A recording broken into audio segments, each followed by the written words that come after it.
Shalom Bapak Ibu Saudara yang dikasih diberkati Tuhan.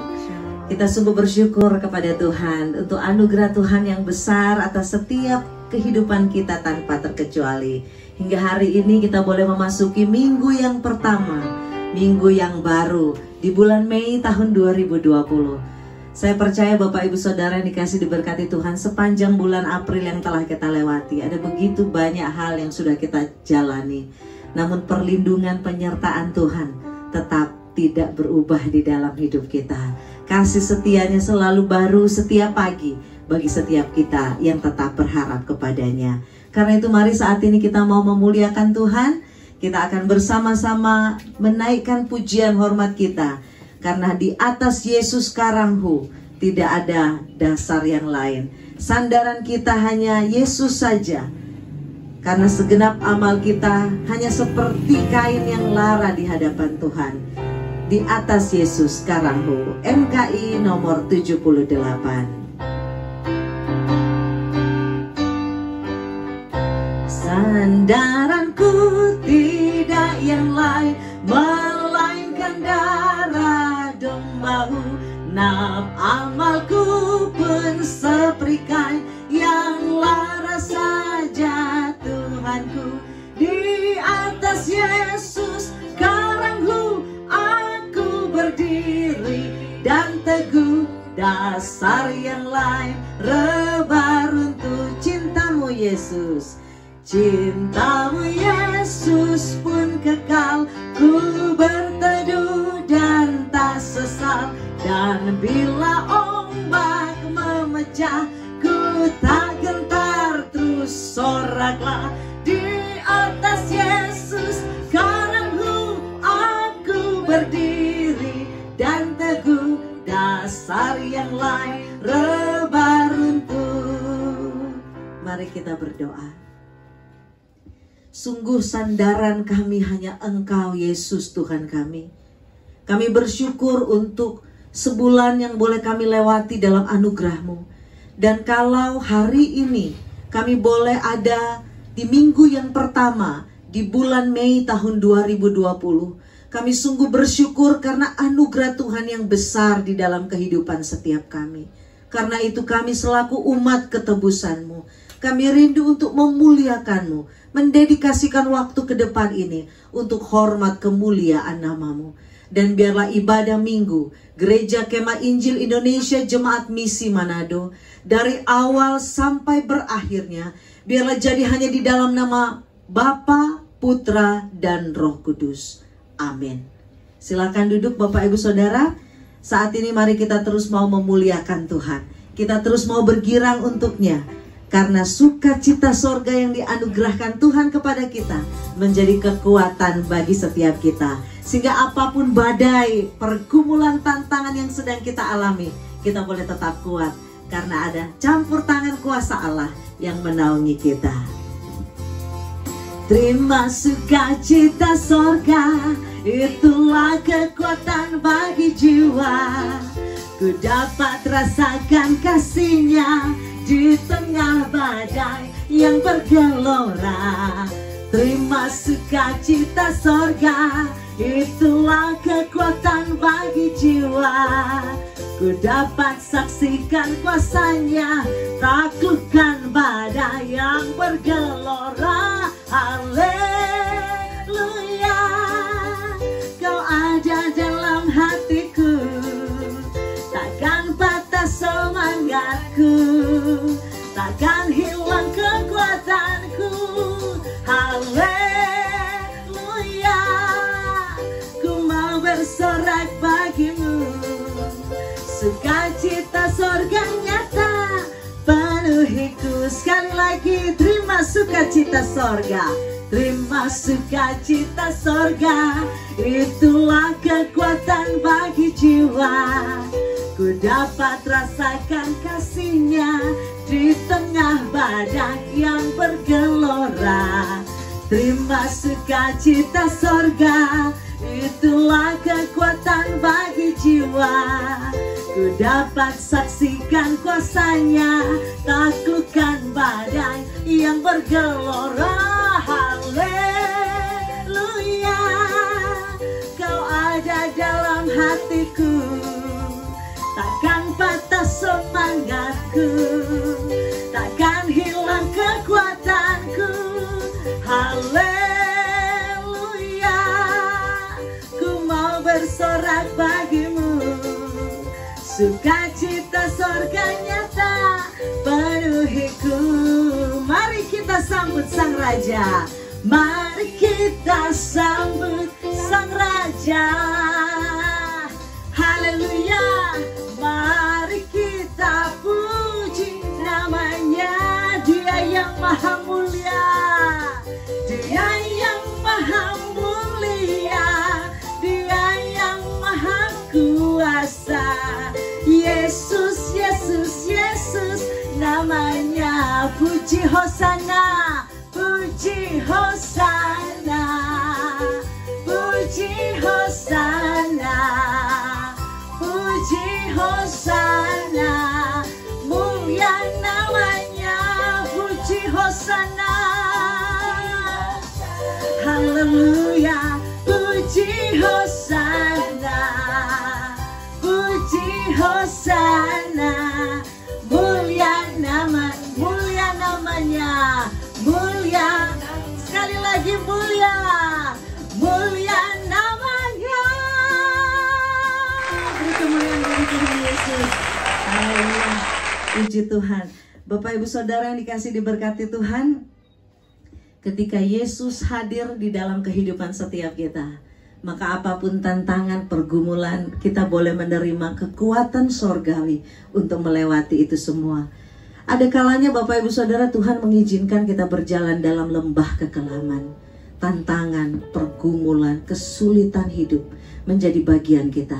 Tapi tidak pernah sedetik pun Ia meninggalkan kita sendiri. Karena itu mari kita siapkan hati dan pikiran kita untuk dilawat kebenaran firman Tuhan. Mari kita bangkit berdiri, kita katakan, walau ku harus berjalan dalam lembah kekelaman, perlindungan-Mu Tuhan nyata bagi kami. Yesus. Walau ku harus berjalan dalam lembah kekelaman, perlindungan-Mu oh Tuhan nyatalah bagi hidupku. Tiada pernah sedetik pun, tiada pernah Kau tinggalkan. Sungguh mulia dan sempurna, hanya Kau layak disembah. Yesus, Yesus Engkau juru selamatku, dalam janji-Mu kemenanganku. Selamanya kan ku nyatakan besar setia-Mu Tuhan di hidupku. Sekali lagi, lebih sungguh lagi katakan saudara, walau ku harus berjalan dalam lembah kekelaman, perlindungan-Mu oh Tuhan nyatalah bagi hidupku. Tiada pernah sedetik pun, tiada pernah Kau tinggalkan. Sungguh mulia dan sempurna, hanya Kau layak disembah.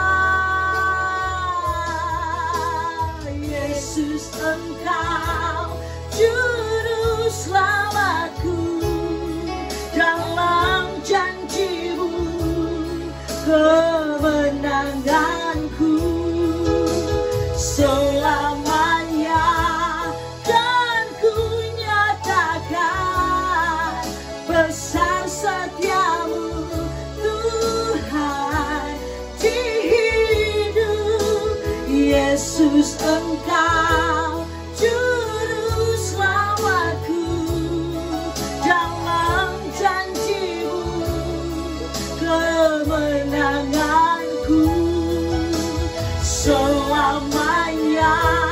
Dan ku nyatakan besar setia-Mu Tuhan di hidupku. Tuhan Yesus, pujian yang baru saja kami naikkan di hadapan-Mu adalah dari hati kami. Kami sungguh bersyukur karena sekalipun kami harus melewati masa-masa pandemik ini, ketika kami harus berjalan di dalam lembah kekelaman, tidak sedetik pun Engkau meninggalkan kami. Bahkan di dalam janji-Mu ada kemenangan kami. Kami bersyukur Tuhan, karena Engkau Allah yang melindungi kami. Engkau Allah yang tidak pernah meninggalkan kami sendiri. Dan kalau saat ini Tuhan, kami rindu untuk membaca dan merenungkan firman-Mu. Kami mohon biarlah Roh Kudus-Mu yang bekerja. Penuhi masing-masing kami, baik yang ada di tempat ini maupun setiap pemirsa dimanapun berada. Biarlah semua kami dipenuhi oleh kuasa Roh Kudus. Karena kami sadar Tuhan, tidak ada seorang pun yang mampu memahami kebenaran-Mu kalau tidak disingkapkan oleh karya Roh Kudus-Mu. Karena itu kami menyerahkan waktu ini, pembacaan dan perenungan firman Tuhan, di dalam nama Tuhan Yesus Kristus. Amin. Puji Tuhan. Bapak Ibu Saudara yang dikasihi diberkati Tuhan, silakan duduk. Mari saat ini kita sama-sama membaca bagian firman Tuhan dalam surat Petrus yang pertama, pasalnya yang kedua. Surat Petrus yang pertama, 1 Petrus pasal 2. Kita akan membaca ayatnya yang ke-19 sampai dengan ayatnya yang ke-25. Sesuai dengan lectionary 3 Mei 2020. 1 Petrus 2 ayat 19 sampai dengan 25. Saya akan baca bagi kita sekalian dan Bapak Ibu bisa menyimak di layar yang ada maupun di Alkitab masing-masing. 1 Petrus 2 ayat 19 sampai dengan 25, demikian bunyi firman Tuhan. Sebab adalah kasih karunia jika seorang karena sadar akan kehendak Allah menanggung penderitaan yang tidak harus ia tanggung. Sebab dapatkah disebut pujian jika kamu menderita pukulan karena kamu berbuat dosa? Tetapi jika kamu berbuat baik dan karena itu kamu harus menderita, maka itu adalah kasih karunia pada Allah. Sebab untuk itulah kamu dipanggil, karena Kristus pun telah menderita untuk kamu dan telah meninggalkan teladan bagimu, supaya kamu mengikuti jejaknya. Ia tidak berbuat dosa dan tipu tidak ada dalam mulutnya. Ketika ia dicaci maki, ia tidak membalas dengan mencaci maki. Ketika ia menderita, ia tidak mengancam, tetapi ia menyerahkannya kepada Dia yang menghakimi dengan adil. Ia sendiri telah memikul dosa kita di dalam tubuhnya di kayu salib, supaya kita yang telah mati terhadap dosa hidup untuk kebenaran. Oleh bilur-bilurnya kamu telah sembuh. Sebab dahulu kamu sesat seperti domba, tetapi sekarang kamu telah kembali kepada gembala dan pemelihara jiwamu. Puji Tuhan. Bapak Ibu Saudara yang dikasih diberkati Tuhan, Lembaga Alkitab Indonesia memberikan judul perikop ini adalah penderitaan Kristus sebagai teladan.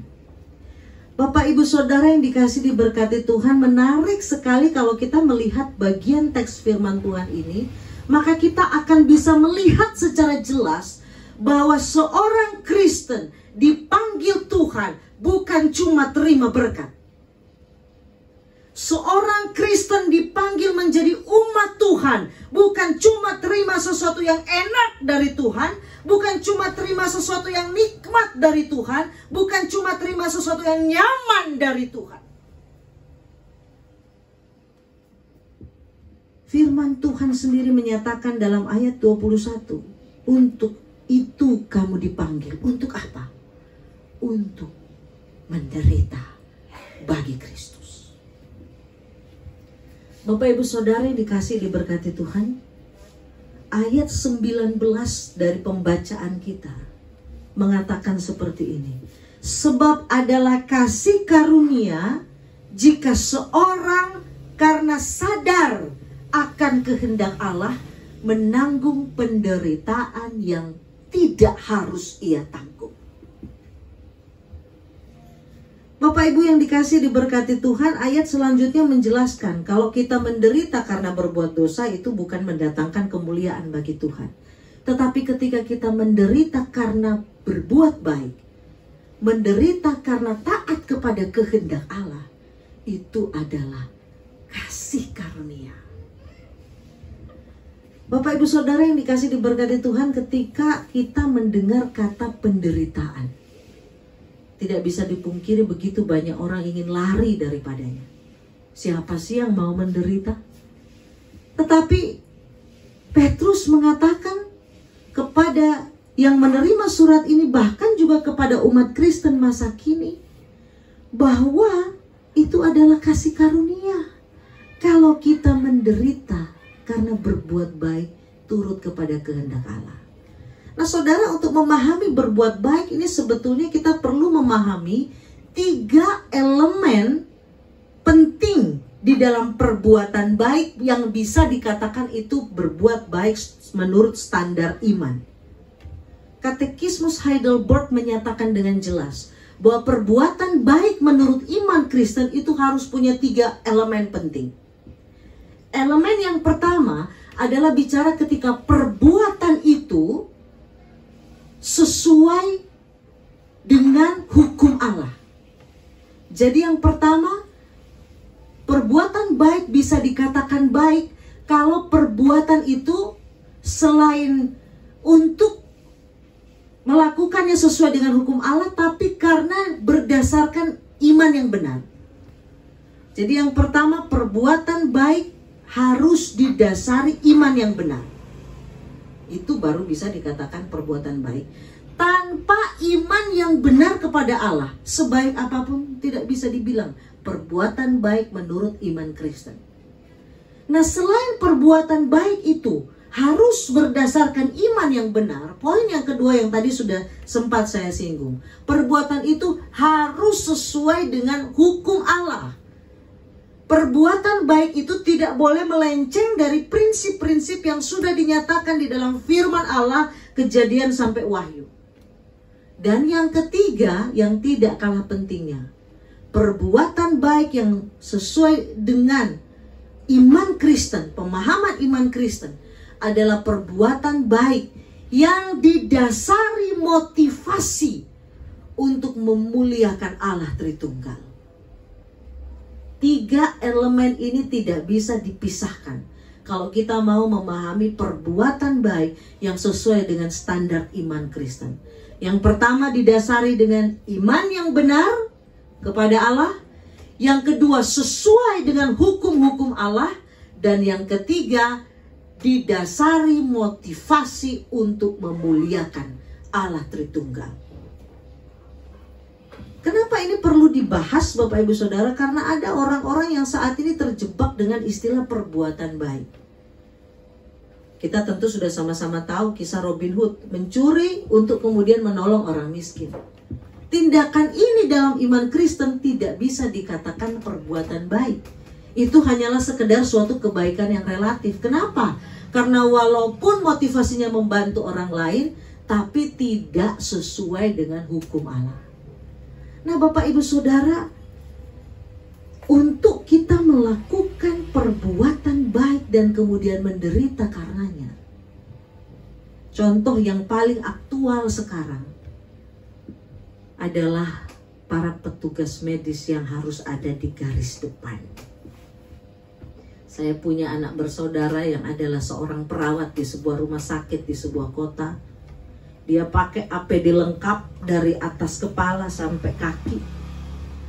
Dia sempat status bagaimana susahnya itu sebenarnya.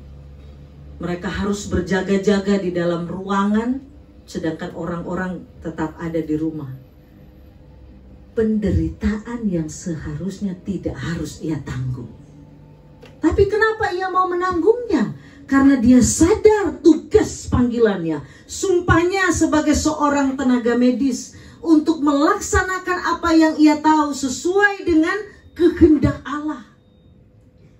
Bapak Ibu Saudara yang dikasih diberkati Tuhan, kita juga berhadapan dengan berbagai macam pilihan di dalam hidup ini.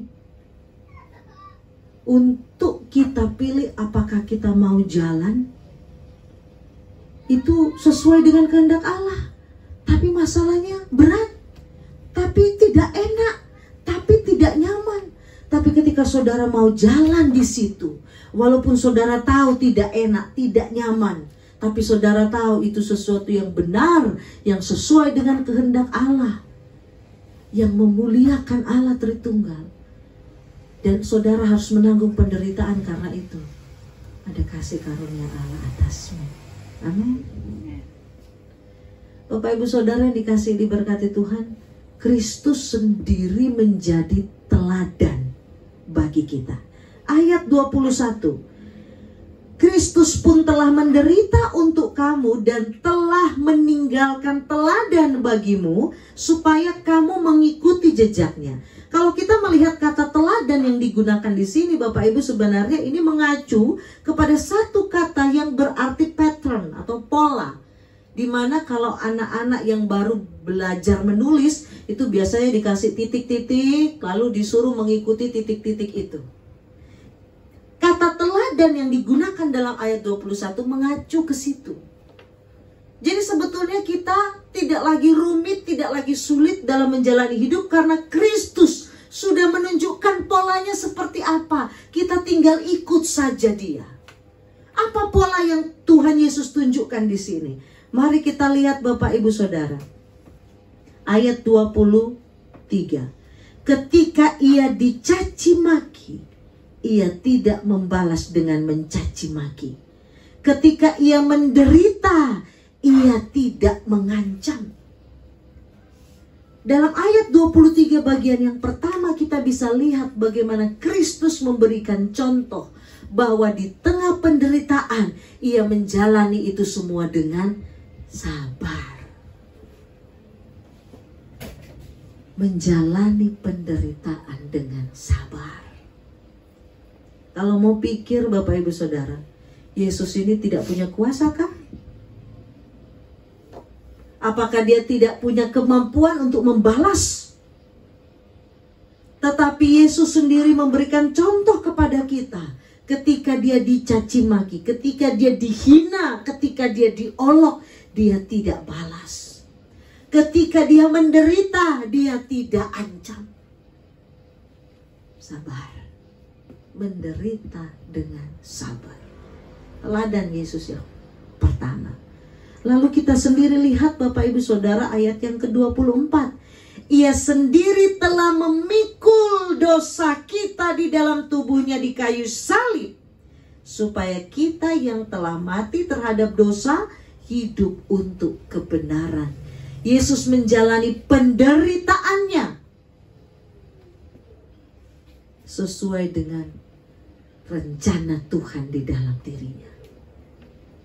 Menggenapi misi penyelamatan yang telah Bapa nyatakan kepadanya. Saudara, ketika Tuhan izinkan penderitaan kita alami, ada maksud dan rencana Tuhan di balik itu semua. Namun yang luar biasa yang menjadi pengharapan bagi setiap kita Bapak Ibu Saudara, ketika Yesus menderita, teladan yang pertama dia sabar. Teladan yang kedua dia nyatakan bahwa dia menderita untuk menjalankan tugas panggilan Allah. Bagaimana dia bisa bertahan dalam penderitaan itu? Ayat 23 bagian B. Ia menyerahkannya kepada Dia yang menghakimi dengan adil. Selain dia menjalani penderitaan dengan sabar, selain dia menjalani penderitaan dengan satu kesadaran penuh bahwa ada maksud dan rencana Tuhan di balik segala sesuatu yang harus ia lewati, ia serahkan itu sepenuhnya kepada Allah. Bapak Ibu Saudara yang dikasih diberkati Tuhan, kesulitan hidup apa yang sedang saudara hadapi sekarang? Penderitaan jenis apa yang saudara sedang Tuhan izinkan saudara jalani?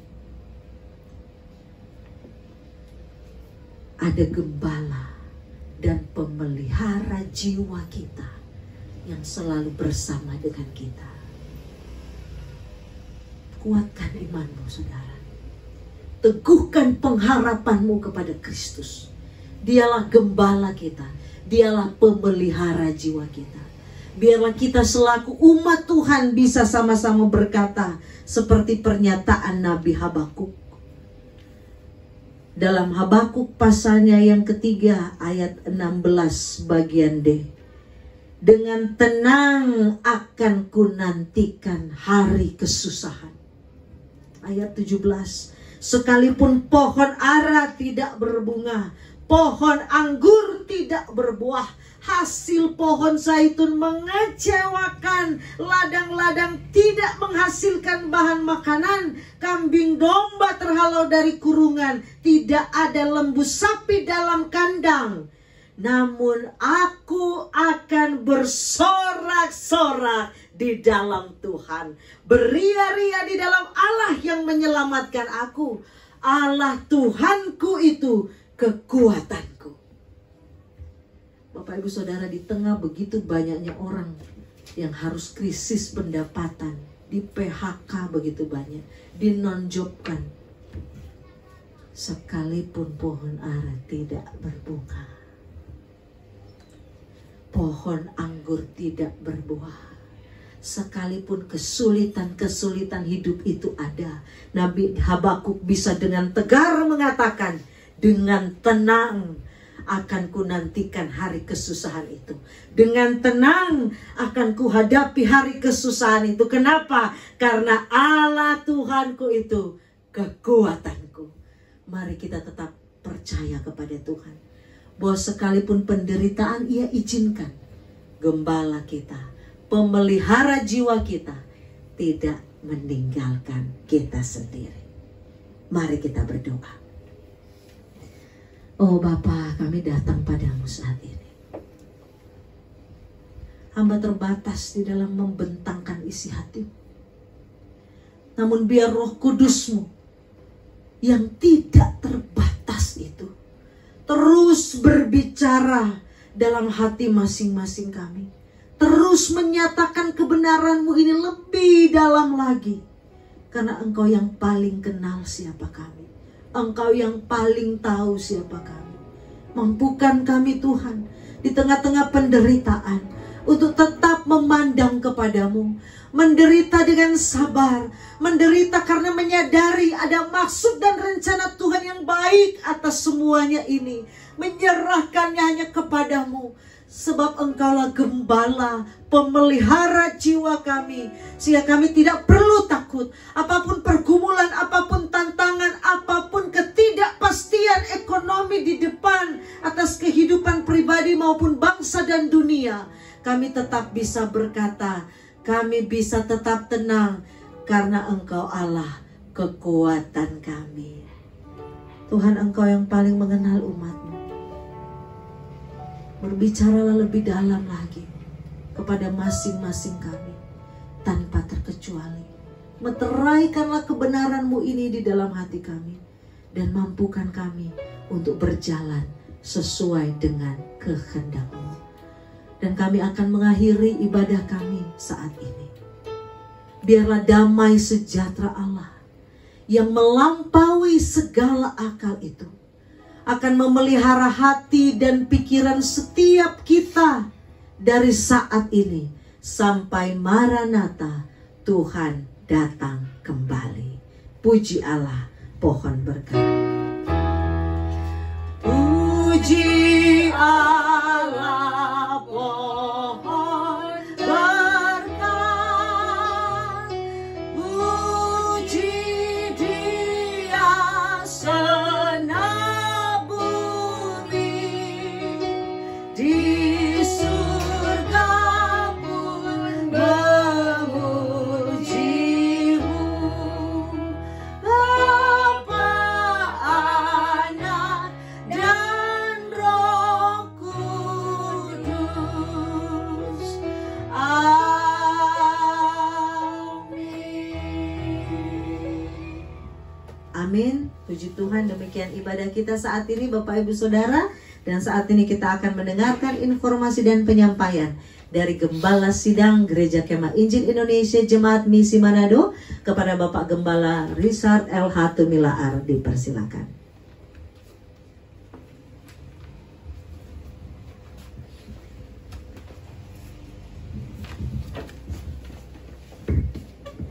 Shalom. Shalom. Puji Tuhan, kita semua sudah diberkati lewat ibadah pada pagi hari ini. WL sekaligus pengkhotbah Ibu Rosalina Igir Mamahit, Sarjana Teologia. Terima kasih, dan Pak Rudi yang main musik, dan Pinkan yang merekam ibadah pada pagi hari ini.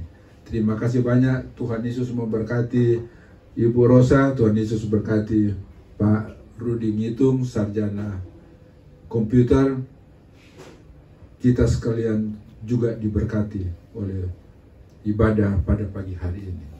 Pengumuman yang pertama, ibadah ke depan tanggal 10 Mei tetap kita masih beribadah secara online. Untuk itu saudara-saudara harap tetap setia kita mengikuti ibadah dari rumah, dari tempat tinggal kita masing-masing. Kita berdoa terus bagi pemerintah, bagi petugas-petugas keamanan, tentara dan polisi. Kita berdoa bagi pimpinan-pimpinan gereja, pimpinan-pimpinan agama, agar supaya secara bersama-sama mereka diberi kekuatan, kemampuan oleh Tuhan dalam upaya kerja keras mereka untuk menghentikan penyebaran virus corona ini. Dan sesuai dengan anjuran pemerintah, kita diminta untuk tidak berkerumun lebih dari 5 orang. Kalau andai kata kita bertemu dengan orang, usahakan kita dengan jarak yang sesuai dengan anjuran pemerintah, dengan jarak jauh. Dan pakai masker, kita masuk rumah, keluar rumah, kita harap cuci tangan. Dan kita makan secara teratur.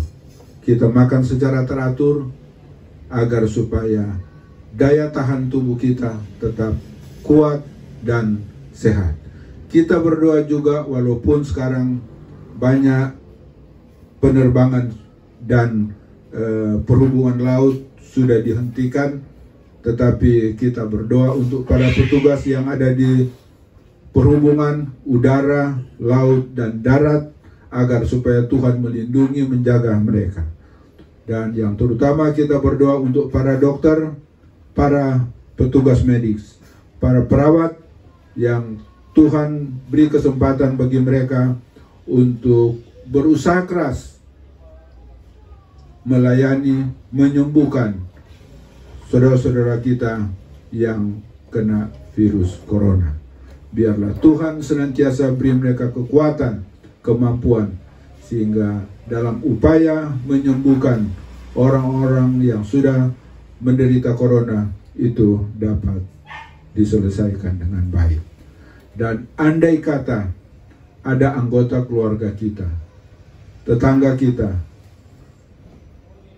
dan siapapun dia, teman kita yang ada gejala-gejala terserang virus corona, segera laporkan petugas kesehatan agar supaya mereka boleh tertolong dari serangan virus corona ini. Terima kasih, Tuhan Yesus berkati kita sekalian, dan kita ikuti terus ibadah online yang diadakan setiap hari Minggu. Dan untuk bulan Mei, jangan lupa tanggal 21 hari Kamis itu ada ibadah kenaikan Tuhan Yesus. Tuhan Yesus berkati kita sekalian. Selamat hari Minggu. Shalom.